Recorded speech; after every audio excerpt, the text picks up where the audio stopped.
Hi అండి, నేను మీ doctor Vineela, consultant obstetric and gynaecologist, Medivalley multi speciality hospital, Hanuman junction. ఈరోజు మనం ప్రెగ్నెన్సీలో వామిటింగ్స్ వస్తూ ఉంటాయి కదండి ప్రెగ్నెంట్ ఉమెన్కి. వాటి గురించి ఈరోజు మనం మాట్లాడుకుందాం. ప్రెగ్నెన్సీలో కామన్గా 1 to 2 times వామిటింగ్స్ అట్లా వస్తూ ఉంటాయండి.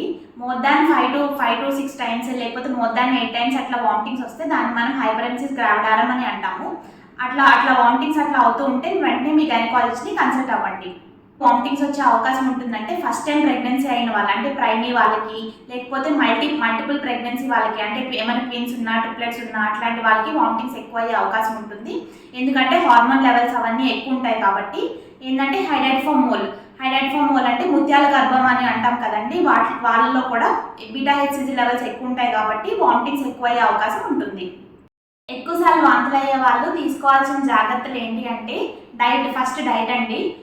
స్మాల్ అండ్ ఫ్రీక్వెంట్ మీల్స్ అంటే ఏంటంటే తక్కువ మోతాదులో తీసుకోండి, ఎక్కువసార్లు తీసుకుంటూ ఉండండి. ఎందుకంటే మీరు ఎక్కువసేపు మీరు ఏం తినకుండా ఉన్నారనుకోండి, యాసిడ్ అనేది ఫామ్ అవుతూ ఉంటుంది. దానివల్ల మీకు రిఫ్లెక్స్ వచ్చి వామిటింగ్ అయ్యే అవకాశం ఉంటుంది. ప్రోటీన్ ఫుడ్ తీసుకోండి, కార్బోహైడ్రేట్స్ అవన్నీ తక్కువ తీసుకుంటూ ఉండండి, ఫ్యాట్ ఫుడ్ కూడా తక్కువ తీసుకుంటూ ఉండండి.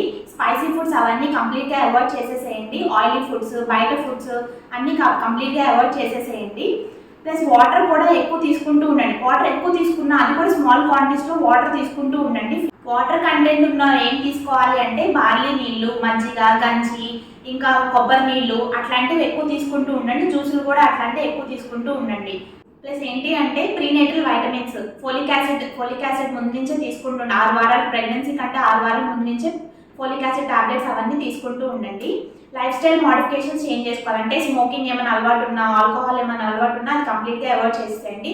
తిన్న తర్వాత వెంటనే పడుకోకండి. 2 hours తర్వాత లేకపోతే ఒక 1 hour తర్వాత అయినా పడుకోండి. తిన్న తర్వాత జింజర్, అల్లం ఉంటుంది కదా అండి, అట్లాంటివి వాటర్లో కలుపుకొని తాగండి. లేకపోతే కొంచెం అల్లం అట్లా స్మాష్ చేసుకొని తినేసేసేయండి. ప్లస్ ఏంటంటే ప్రెగ్నెన్సీ టైంలో అవాయిడ్ స్ట్రెస్ అనేది కంప్లీట్గా అవాయిడ్ చేసేసేయండి. Thank you all. Hope this video useful to you.